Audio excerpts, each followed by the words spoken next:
Sir வணக்கம். வணக்கம் sir. Sivaganga கிட்டத்தட்ட அந்த எல்கைக்கு உட்பட்ட இளமனூர் கிராமத்தில் இரு தரப்பிற்கும் இடையிலான ஒரு பதட்டமான சூழ்நிலை செய்தி வந்திருக்கு. அ அங்க என்ன நடக்கிறது சார்? அந்த பிரச்சனைக்கு என்ன காரணம்? சார் இளமனூர் கிராமம், இளையான்குடி காவல் நிலைய எல்லைக்கு உட்பட்ட இளமனூர் கிராமத்தில தேவர் சமூக மக்கள் பெரும்பான்மையாக வசிக்கிறார்கள். தேவேந்திர குல மக்களும் கொஞ்சம் பேர் இருக்காங்க. இந்த தேவர் சமூகத்தினர் அந்த என்ட்ரன்ஸ்ல ஒரு போர்டு வச்சிருக்காங்க. தேவர் போர்டு. கிட்டத்தட்ட ஒரு 30, 40 வருஷமா அந்த போர்டு வச்சிருக்காங்க. இப்ப தேவேந்திர குல மக்கள் அங்க கொஞ்சம் பேர் இருக்காங்க. ஒரு 30, 40 குடும்பங்கள் இருக்காங்க. இவங்க அந்த தேவர் போர்டுக்கு பக்கத்துல அந்த இம்மானுவேல் சேகரன் அவருடைய போர்ட வைக்கிறதுக்கு ரொம்ப நாளா ட்ரை பண்றாங்க. ஒரு சமீப காலமாக ட்ரை பண்ணிட்டே இருக்காங்க. அதனால சில பிரச்சனைகள் அமைதி இல்லாத ஒரு சூழ்நிலை அந்த ஊர்ல இருக்கு. ஸோ போலீஸ் பிக்கெட்டிங் போட்டாங்க அந்த இடத்துல. யாரும் புது போர்டு எரெக்ட் பண்ணக்கூடாதுன்ட்டு. இப்போ உயர் நீதிமன்றமும் யாரும் புதிய போர்டு வைக்கக்கூடாது. பழைய போர்டுகள்லயே நெறைய இந்த சாலை ஓரங்கள்ல கவர்மெண்ட் இடங்கள்ல இருக்கத அகற்றுங்கன்னு சொல்லிக்கிட்டு இருக்காங்க. இந்த மாரி ஒரு சூழ்நிலை இருக்கும்போது, ஒரு 2, 3 டேஸ்க்கு முன்னாடி மிட் நைட்ல ம். போயி அந்த இம்மானுவேல் சேகரன் அவருடைய போர்ட தேவர் போர்டுக்கு பக்கத்துல கொண்டு போய் வைக்கிறாங்க. ம். இது உங்களுக்கே தெரியும். ஒரு இணக்கமில்லாத சூழ்நிலை இருக்கக்கூடிய ஒரு ஊர்ல, தேவர் போர்டுக்கு பக்கத்துல இம்மானுவேல் சேகரன் அவருடைய போர்ட வைத்தாங்கன்னா, ஏற்கனவே எதிர்ப்பு இருக்கு. அப்ப இரு சமூக மக்களிடையே பிரச்சனை வருமா? வராதா? அப்ப இந்த போர்டு வைக்கிறதுக்கான காரணம் என்ன? அ. வெளியூர் நபர்கள்லாம் வர்றாங்க. அங்க இருக்கக்கூடிய அருகில் இருக்கக்கூடிய தேவேந்திர குல கிராமத்தைச் சேர்ந்த மக்கள்லாம் வர்றாங்க. அவன் ஏன் அங்க வர்றான்? அவனுக்கு என்ன அதுல இன்ட்ரெஸ்ட்? திடீர்னு அந்த போர்ட எதுக்காக வைக்கிறாங்கன்றேன். அதுதான். அ. அந்த வெளியூர் மக்கள் வர்றதெல்லாம் பார்க்கும்போது, ம். அவன் திடீர்னு நைட் வைக்கிறேன் அப்படின்னா, அவனுடைய எண்ணம் போர்டு வைக்கணுன்றது எண்ணம் கிடையாது. இந்த போர்டு வச்சா பிரச்சனை வரும்ன்றது அவனுக்கும் தெரியும். அப்ப என்ன நினைச்சிருக்கான்னா, பிரச்சனை வரணும். இந்த 2 சமூகமும் சவுத்துல இப்ப சமீப காலமா அமைதியா இருக்கான். இணக்கமா தொழில் பண்ற அளவுக்கு வந்துட்டான். ஆனா, இந்த போர்டு வச்சா இந்த இணக்கம் கெடும். ஒரு போராட்டம் பண்ணுவோம், ஒரு ஆர்ப்பாட்டம் பண்ணுவோம், பிரச்சனை வெடிக்கும் அப்படிங்கும்போது, மறுபடியும் ஜாதி கலவரம் கூட வரலாம். அந்த அளவுக்கு திங்க் பண்ணி, அருகில இருக்கக்கூடிய ஜாதிய சக்திகள் வெளியில இருந்து வந்தவன் எல்லாரும் சேர்ந்து, அங்க இருக்கக்கூடிய உள்ளூர் அப்பாவி மக்கள, தேவேந்திரோட மக்கள ஏமாத்தி, ட்விஸ்ட் பண்ணி, "ஏய் நம்ம போர்டு வைக்கணும்டா. ம். தேவர் என்ன பெரிய ஆளா? இப்ப நம்ம இம்மானுவேல் சேகரன் குறைஞ்சவரா? நம்ம அவர் பக்கத்துல கொண்டு போர்டு வைக்கணும்டான்னு" சொல்லி, அக்கிரமமா பேசி, வம்பு வரும்னு தெரிஞ்சு அந்த மக்கள கொண்டு பிரச்சனைக்கு இழுத்து விடணும்னு சொல்லி அத வைக்கிறேன். வச்ச உடனே, காலையில விடிஞ்ச உடனே, அங்க அந்த ஊர் மக்கள், தேவர் சமூக மக்கள், "இந்த போர்ட இப்படி வைக்கக்கூடாது. இத எடுக்கணும்." அப்படின்னு சொல்லி இவங்க அப்ஜெக்ட் பண்ண. உடனே போலீஸு, ரெவென்யூலாம் வர்றாங்க. அந்த போர்ட எடுக்கிறதுக்கு ட்ரை பண்றாங்க. அவங்களுக்குள்ள மீட்டிங் போட்டு, அது கொஞ்சம் டிலே ஆகுது. இவங்க எடுக்க போம்போது, தேவேந்திர குல மக்கள், அதுவும் வெளியில இருந்து வந்தவன்லாம் என்ன செய்றான்னா, போர்ட எடுக்க விடாம மறிக்கிறான். அப்ப இங்க இத வேடிக்கை பார்த்துட்டு இருந்த தேவர் சமூக மக்கள் என்ன பண்றாங்க, நாங்க இவ்வளவு பேர் இருந்து, நாங்க சொல்றோம், நீங்க கேட்க மாட்டேன்றீங்க, எடுக்காம இருக்கீங்களேன்னு சொல்லிட்டு, இவன் போய் அந்த போர்ட எடுக்க போயிடுறான். மக்களே போறாங்களா? மக்களே போயிடுறான். போய் ம். இந்த போர்டையும் எடுத்துட்டதாகவும் சொல்றாங்க. அப்படி எடுக்கும்போது, ஒண்ணுக்கொண்ணு தள்ளுமுள்ளாகி, ம். ஸ்டோன் பெல்டிங் ஆயிரும். ஓ! கல்லு விட்டு எறியதாயிரும். கல்வீச்சு. ஓ! அதுல இருதரப்புக்கும் காயம். 2 போலீஸார் கூட அடிபட்டுருக்குன்றாங்க. ம். அப்ப வழக்கு போடணும். தேவர் சமூக மக்கள் மேல 115 பேர் மேல பிசிஆர் வழக்கு. ரொம்ப நெருக்கடி குடுத்த பிறகு, அந்த தரப்புல ஒரு 27 பேர் மேலயோ, 37 பேர் மேலயோ வழக்கு போட்டிருக்காங்க. இதுல என்னன்னு பார்த்தீங்கன்னா, அங்கிட்டு 7 பேர் அரெஸ்ட் பண்ணியிருக்காங்க. இங்க 5 பேர் அரெஸ்ட் பண்ணியிருக்காங்க. இதுல பெண்கள் உட்பட பல பேர் மேல பிசிஆர் வழக்கு. போலீஸ் தொந்தரவு தாங்க முடியல. எங்களுடைய கேள்வி என்னன்னா, ம். இது இப்ப தேவர் சமூகத்த ஒடுக்குவதற்கான வழி. ம். நீங்க உண்மையிலே அரசாங்கமா இருக்கட்டும், காவல்துறையா இருக்கட்டும், இந்த பிரச்சனைக்கு நிரந்தர தீர்வு காணணும்னா 2 வழி இருக்கு. போர்டு வச்சான் பார்த்தீங்களா, அடுத்த செகண்ட் அங்க 2 போலீஸ் இருக்காங்க. எப்படி போர்டு வைக்க விட்டாங்க? உளவுத்துறையோட தோல்வி. இந்த மாரி பிரச்சனை வருங்கிறது உளவுத்துறைக்கு கண்டிப்பா தெரிஞ்சிருக்கும். அவங்க எல்லா ஊர்ல இருந்தும் ஆளுக சேர்ந்து போர்டு வைக்க வர்றான்னா, உளவுத்துறைக்கு தெரியாம எப்படி வந்தான்? உளவுத்துறை அப்ப என்ன தூங்கிட்டு இருக்கா உளவுத்துறை? உளவுத்துறையானது தகவல் கண்டிப்பா தெரிஞ்சிருக்கும். இது ஒரு பதட்டமான கிராமம். இங்க எப்ப வேணாலும் என்ன வேணாலும் நடக்குங்கும்போது, அங்க போலீஸார் முன்னிலையிலேயே போர்டு வச்சிருக்கானே, போலீஸ் என்ன பண்ணிட்டு இருந்தான்? தூங்கிட்டு இருந்தானா? உடனே அந்த போர்ட எடுத்திருக்கணும். மேலதிகாரிக்கு தகவல் சொல்லி, இவங்க தேவையில்லாம ரெவென்யூ அவரெல்லாம் கூப்பிட வேண்டிய அவசியமே இல்ல. போர்டு வச்சவன அப்படியே தூக்கிட்டு போய் உட்கார வச்சு ரிமாண்ட் பண்ணியிருந்திருக்கணும். போர்ட புடுங்கி எடுத்திருக்கணும். அத செய்யாம மீட்டிங் போடுறோம், பேசுறோம். நாங்கள் வந்து ப்ரொசீடிங் போகிறோம்னு சொல்லி டிலே பண்ணும்போது அவங்க கேதர் ஆகுறாங்க, அந்த போர்டை எடுக்க விடாம தடுக்கிறான். தடுத்த உடனே தேவர் மக்கள் போய் அதை எடுக்க போறேன். இதுதான் நடந்திருக்கு. போர்டு வச்சவன் தானே இந்த பிரச்சனைக்கு காரணம். அப்புறம் நீ தேவர் சமூகத்துல 115 பேர் மேல பிசிஆர் போடுறியே, அந்த மக்கள் என்ன டெய்லி போய் அவங்கள போய் எதுவும் அந்த சாதியை சொல்லி திட்டுறானா, சாதியை சொல்லி அடிக்கிறானா, எதுவும் பேசுறானா? ஏன் 115 பேர் பிசிஆர் கேஸ் நீ போடுற? இதுவே தப்பு முதல்ல. அப்ப நீங்க என்ன பண்றீங்கன்னா, இன்னும் பிரச்சனையை தீர்க்கிறதுக்கு வழி தேடல. பிரச்சனை மேலேயும் வளர்க்கறதுக்கான வழியை நீங்க கொண்டு வர்றீங்க. முதல்ல இவங்க தேவர் சமூக மக்கள் கொடுத்த கம்ப்ளைண்ட்டே அவன் எடுத்துக்கிட மாட்டேன்ட்டான் சார். பெரிய எதிர்ப்பு வந்த பின்னாடி தான் அங்கே உள்ள ரெவன்யூ டிபார்ட்மெண்ட்ல விஏஓ மூலமா கம்ப்ளைண்ட் வாங்கிட்டான்ட்டான். இதுல என்ன என்ன தேவர் சமூக மக்கள் என்ன மாதிரியான சார் கம்ப்ளைண்ட் கொடுத்தாங்க? இவங்க மேல 115 பேர் மேல புகார் கம்ப்ளைண்ட் போட்டாங்க, எஃப்ஐஆர் ஆக்கிட்டாங்க. ம். அவங்க மேல எஃப்ஐஆர் போடணும்ல. இந்த மக்கள் போய் கம்ப்ளைண்ட் கொடுக்க போயிருக்காங்க, அதை வாங்க மாட்டேன்ட்டு. அப்புறம் பெரிய எதிர்ப்பு வந்த பிறகு அங்க இருக்கக்கூடிய விஏஓ மூலமா கம்ப்ளைண்ட் வாங்கி அவங்க மேல எஃப்ஐஆர் போடுறாங்க. இதெல்லாம் இருக்கட்டும் சார்.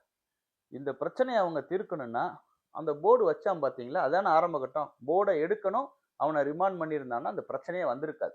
போர்டை வைக்க விடாம இருந்திருந்தாலும் வந்திருக்காது. எல்லாத்தையும் பண்ணிட்டு இப்ப 2 பக்கமும் கேஸை போட்டுட்டு கடைசியில என்ன ஆகி போச்சுன்னா, கவர்மெண்ட்ல போலீஸும் ரெவென்யூவும் அங்குள்ள எம்எல்ஏவும் சேர்ந்து போய் அந்த போர்டை வச்சிருக்கான் சார். திரும்பவும் அதே இடத்துல போர்டு அதே இடத்துல புது போர்டை வச்சிருக்கான். அப்ப உயர் நீதிமன்ற உத்தரவை நீ காத்துல பறக்க விட்டுருக்க. இதுக்கே நான் உனக்கு கண்டெம்ட் இஷ்யூ பண்ணுவேன். இதுவே வந்து உன்னுடைய கண்டெம்ட் தானே இது. வைக்காதன்ற அனுமதி இல்லாத போர்ட யாரை கேட்டு போலீஸும் எம்எல்ஏவும் ரெவென்யூ டிபார்ட்மெண்ட்டும் போய் அந்த போர்டை போய் ஊண்ட போறீங்க? இது இது அந்த தப்பு இல்லையா? இது தப்பு கண்டிப்பா இல்லையா இது சார்? நீங்க ஒரு வகையில தவறு தான் சொல்றீங்க. ஆனா அந்த இடம் வந்து தேவேந்திரகுல வேளாளர் சமூகத்துக்கான அந்த கோவில் இடத்துல தான் எங்க இடத்துல தான் நாங்க வைக்கிறோம்னு வேற சொல்றாங்களே. அது என்ன சார் தவறா? அந்த இடம் வந்து ரெவென்யூல புறம்போக்குன்னு தான் சார் கிளாஸிஃபை ஆயிருக்கு. ம். 1000 கோயில் இருக்கும் சார். கோயில் இருக்க வேண்டிய இடத்த இடிக்க வேண்டி வந்ததுன்னு வச்சுக்கோங்களேன். ம். கோயில் இருக்க வேண்டிய இடிக்கணும். ம். அந்த கோயிலுக்கு ஒரு நிர்வாக குழு இருந்து அந்த கோயில் இருக்குது பாத்தீங்களா, சம்பந்தப்பட்ட அந்த காம்பவுண்டுக்குள்ள இருக்கு பாத்தீங்களா பிளேஸ். ம். அதுல வந்து அதை நிர்வாகம் பண்ணிக்கிடலாம். ஆனால் அதுல போய் அத்துமீறி போர்டு வைக்கிறது எங்க இடம் அப்படின்னு சொல்லிட்டு அதுக்காக சட்டவிரோத செயல்களை செய்ய முடியுமா? போர்டு வைக்கணும்னா பர்மிஷன் ஒண்ணு சார். அது புறம்போக்குன்னு கிளாஸிஃபை ஆயிருக்கு. அது வந்து டெம்பிள் லேண்டுன்னு ஆகல. புறம்போக்குன்னு தான் கிளாஸிஃபை ஆயிருக்கு. புறம்போக்கு இடத்துல டெம்பிள் இருக்குன்னு வந்திருக்கே தவிர, டெம்பிள் லேண்ட் வந்து இதுல இருக்குன்னு வரல. அதாவது அதனால மக்களுக்கான இடம் இல்லைன்றீங்க அது. அப்படி கிடையாது. ஓ. அது வந்து அது புறம்போக்குன்னு தான் ரெவென்யூல வந்து ரெக்கார்ட் ஆயிருக்கு. அவங்க அந்த அந்த வைக்கவே விட்டுருக்க கூடாது. வச்சதுனால தான் அந்த பிரச்சனை. சரி அவன் இடம் தானே சொல்றான்ல சார். ம். ப்ராப்பரா பெர்மிஷனை வாங்கிரு. பெர்மிஷன் வாங்கி வச்சிட வேண்டியதானே. இப்ப பெர்மிஷனை ஏன் வைக்க முடியல?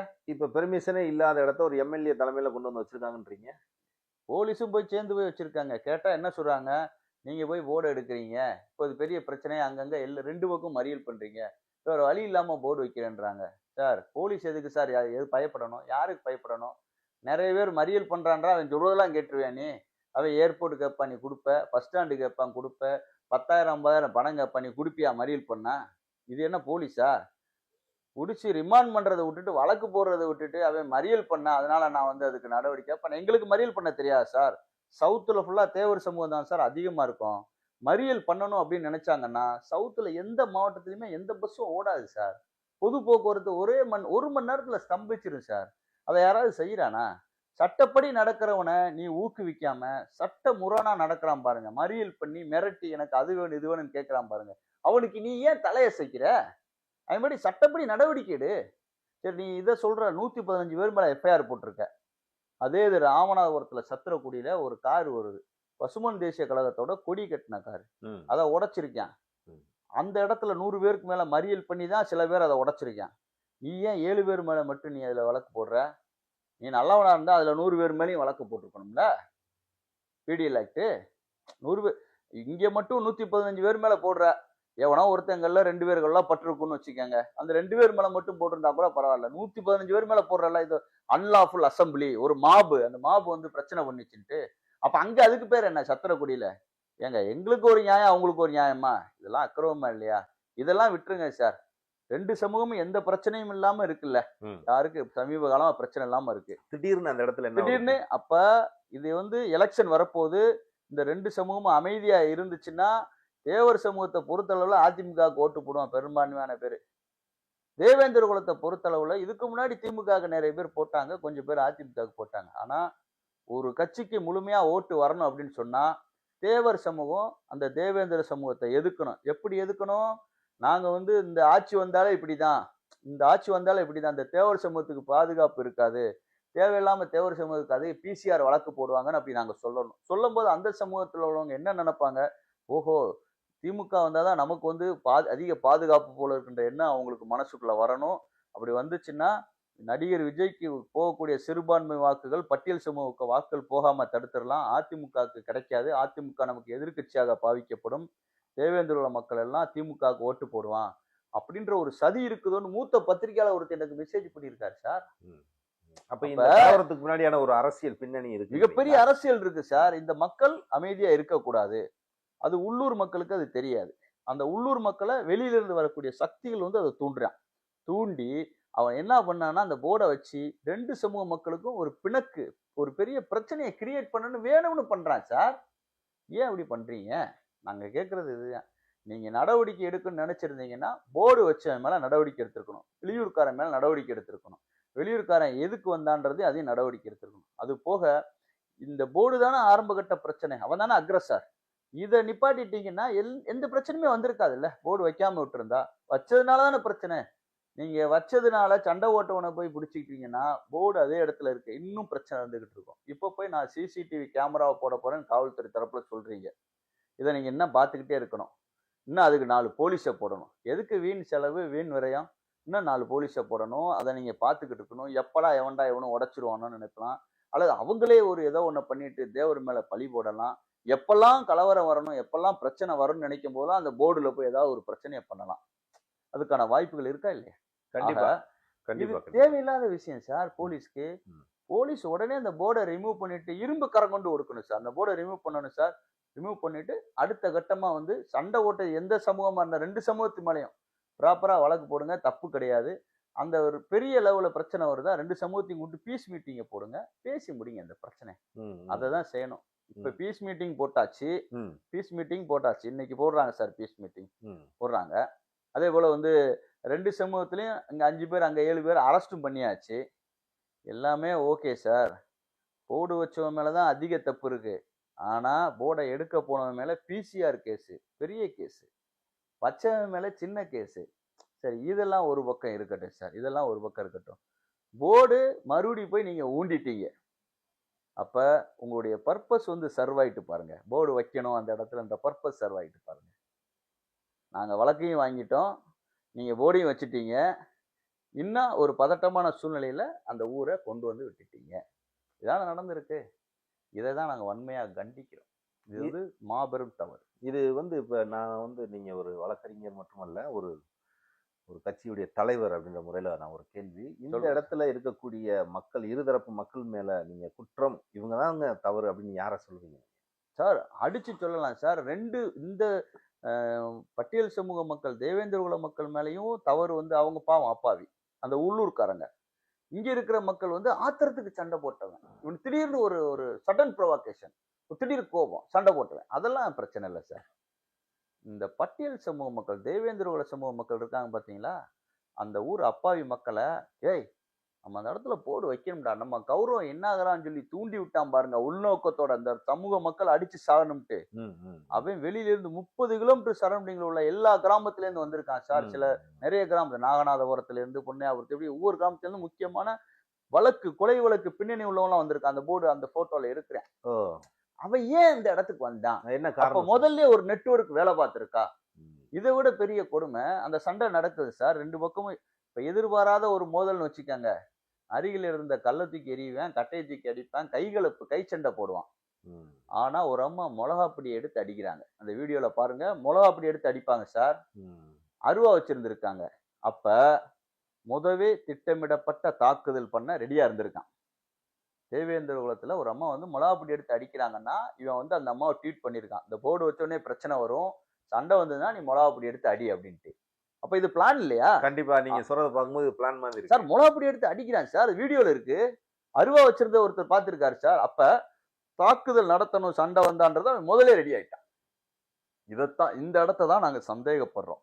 இதுல தீர விசாரிக்கணும். தமிழக அரசு உண்மையிலேயே நேர்மையான அரசாக இருந்தால் இதை தீர விசாரிச்சு அந்த மிளகா பொடி அடிச்சதுக்கு பின்னணியில யார் இருக்கா? யார் உங்களை மிளகா பொடி வச்சுக்கிட சொன்னது? அருவா யார் வச்சுக்கிட சொன்னது? எதேச்சா நடந்த சண்டையா இருந்தா கை சண்டை நடந்திருக்கும். நீ ஆயுதத்தை முதல்ல ப்ரிப்பேர் பண்ணியிருக்கன்னா உன்னை யாரோ ட்வீட் பண்ணியிருக்கான் இதை செய் அப்படின்னு சொல்லி. அப்ப அது யாரு? ஏன் அந்த சக்திக்கு இந்த இரு சமூக மக்கள் இணக்கமா இருக்கிறதுனால என்ன பிரச்சனை? இதுல அரசியல் எதுவும் ஓடுதா அப்படின்றத பார்க்கணும். மற்றபடி அங்க இருக்கக்கூடிய 2 சமூக மக்களையும் வந்து துன்புறுத்தக்கூடாது. அது தேவேந்திர குல மக்களாக இருந்தாலும் சரி, தேவர் சமூக மக்களாக இருந்தாலும். அவன் இன்னைக்கு சண்டை போடுவான் சார், நாளைக்கு அடிச்சுக்கிடுவான், கூடிக்கிடுவான் சார். ஒரே ஊருக்காரன், ஒருத்தர் மூஞ்ச ஒருத்தர் பார்க்கணும் சார். அப்படிலாம் சாதி பிரச்சனை பண்ண கிடையாது. பண்ணவும் மாட்டோம்.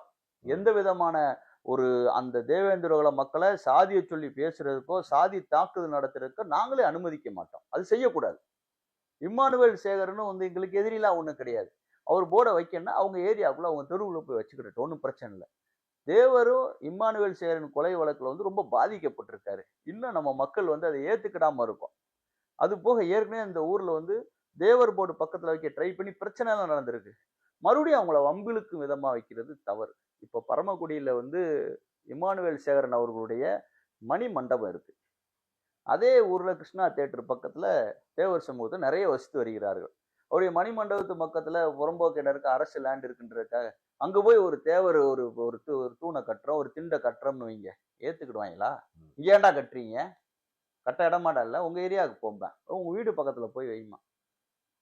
தேவர் அதிகமாக இருக்கக்கூடிய பகுதியில, தேவர் போர்டு இருக்கக்கூடிய பகுதியில அது பக்கத்துல கொண்டு போய் அது வச்சாங்க அப்படின்னாலே அது வம்பிழுக்கிறதா சார் அர்த்தம். அது கிட்டத்தட்ட நியாயம் கிடையாது. திடீரென்று அந்த அது இமானுவேல் சேகர் செய்யக்கூடாது. அவருடைய இப்ப படத்தை இப்ப 40 வச்சு வருஷமா அவர் போர்டு இருந்துச்சுன்னா யாரு வேண்டாம்னு சொல்ல போறோம்? திடீர்னு வைக்கிறேன்னா அங்க இருக்கவனை சண்டை இழுக்கிறது கூப்பிடுறது தானே. அதை தான் செய்யாதேன்றோம். சில பேர் சமத்துவம், நியாயம், நீதின்னு பேசுறான்.